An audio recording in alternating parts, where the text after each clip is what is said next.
मित्रांनो टाईप 3 यामध्ये आपण प्रश्न अभ्यासू. 2 जानेवारी 2001 ला मंगळवार तर 2 जानेवारी 2006 ला कोणता वार असेल?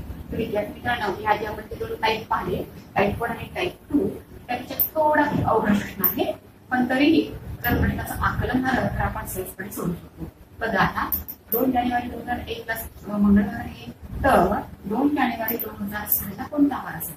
आता आपल्याला लक्षात घ्यायचं आहे की 2001 ते 2006च्या दरम्यान एक वर्ष असं आहे की ते लीप वर्ष येते. ते वर्ष कोणतं आहे बघा, 2001 ते 2006 या वर्षाच्या दरम्यान असं एक वर्ष आहे 2004 हे लीप वर्ष आहे. आणि या वर्षामध्ये फेब्रुवारी महिना हा 29 दिवसाचा आहे. म्हणजेच या वर्षामध्ये वर्षाचे जे दिवस आहे ते पूर्ण 366 आहे. म्हणजे एक दिवस या ठिकाणी एक्स्ट्रा आहे साध्या वर्षाच्या तुलनेमध्ये. मग बघा आता आपल्याला या प्रश्नाचं उत्तर काढताना कशा पद्धतीने काढता येईल पहा. 2001 ते 2006 मधून जर आपण 2001 वजा केलं तर ते होते 5. म्हणजे आपल्याला हे 5 दिवस आणि मध्ये 2004 हे लीप इयर आलेला आहे, म्हणून हा एक एक्स्ट्राचा दिवस. म्हणजे 5 अधिक 1 असे एकूण 6 दिवस होतात. म्हणजेच आपल्याला 6 दिवस पुढे जावं लागेल. बघा 2 जानेवारी 2001 ला जर मंगळवार आहे तर 2 जानेवारी 2006 ला कोणता वार असेल हे काढण्यासाठी आपण काय केलेलं आहे, 2001 ते 2006 दरम्यान लीप इयर आहे. म्हणजे हा दिवस आपण एक्स्ट्रा धरलेला आहे. फेब्रुवारी महिना 29 असल्यामुळे त्याची वजाबाकी केलेली आहे. 2006 मधून 1 वजा केला आहे 5 प्लस लीप इयर असल्यामुळे 1 दिवस म्हणजे 6. म्हणजे 6 दिवस आपल्याला पुढे जावे लागेल. मग बघा आता या ठिकाणी जर मंगळवार आहे तर बुधवार, गुरुवार, शुक्रवार, शनिवार, रविवार आणि सोमवार आपल्याला 6 दिवस पुढे जायचं आहे. म्हणजेच 2 जानेवारी 2006 ला कोणता वार असेल तर सोमवार असेल. हे आपलं उत्तर आहे. विद्यार्थ्यांनो टाईप 4. टाईप 4 मध्ये बघा कसा प्रश्न विचारलेला आहे. 10 जानेवारी 2001 ला मंगळवार तर 10 जानेवारी 2013 ला कोणता वार असेल? बघा 10 जानेवारी 2001 ते 10 जानेवारी 2013 आपल्याला काय करायचं आहे या ठिकाणी बघा. आणखी आपल्याला वजाबाकी करायची. 2013 मधून 2001 वजा केलेली आहे. आता इथे आलेले आहेत 12. आता हे 12 ही वजाबाकी आपली 12 आलेली आहे. वर्षाची वजाबाकी आपण केलेली आहे. पण आता 2001 ते 2013 या वर्षाच्या दरम्यान मधले जे काही वर्ष आहे ते वर्ष कोणकोणती वर्ष लीप इयर आहे त्याचाही आपल्याला या ठिकाणी विचार करावा लागेल. बघा 2001 च्या नंतर लीप इयर येणारा कोणता आहे? 2 नाही, 3 नाही, 2004 हे लीप इयर आहे. 4 नंतर 5 नाही, 6 नाही, 7 नाही, 8 आहे. 8 नंतर 9, 10, 11 नाही, 12 हे लीप इयर आहे. मग बघा आता 2001 ते 2013 दरम्यान 3 वर्ष हे लीप इयर आहे. म्हणजे आपल्याला 3 दिवस त्याच्यामध्ये ऍड करावं लागतील. म्हणजे 12 अधिक 3 जर केलं तर ते 15 दिवस होतात. मग बघा आता हे 15 दिवस आलेले आहे.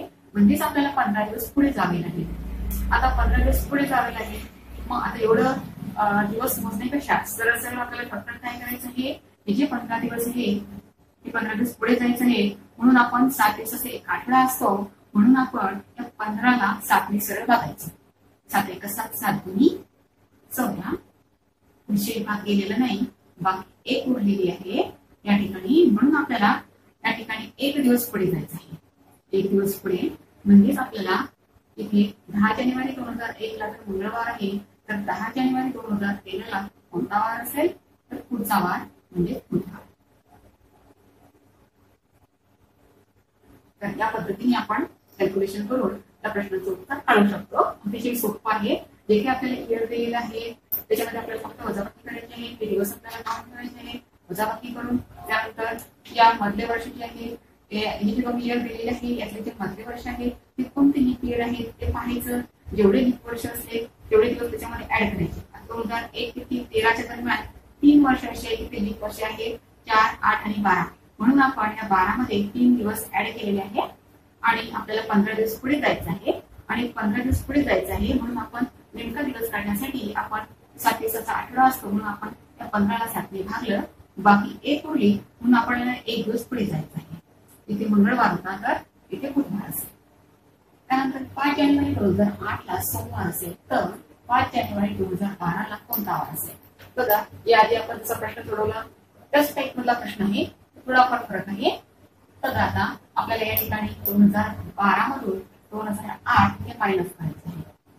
2012 मायनस 2008 जर आपण मायनस केलं तर ते येते 4. आता बघा आपल्याला 2008 ते 2012 मध्ये काही लीप इयर आहे का याचा सुद्धा आपल्याला विचार करावा लागेल. तर विद्यार्थी मित्रांनो या ठिकाणी 2008 आणि 2012 हे लीप इयर आहे 2. पण आपल्याला या ठिकाणी फक्त 2008चाच विचार करावा लागेल कारण आपल्याला फक्त कुठपर्यंत विचारलेलं आहे का 5 जानेवारी 2008ला जर सोमवार असेल तर 5 जानेवारी, फक्त आपल्याला 5 जानेवारी 2012ला कोणता वार असेल आपल्याला फक्त जानेवारी पर्यंत विचार करायचा आहे.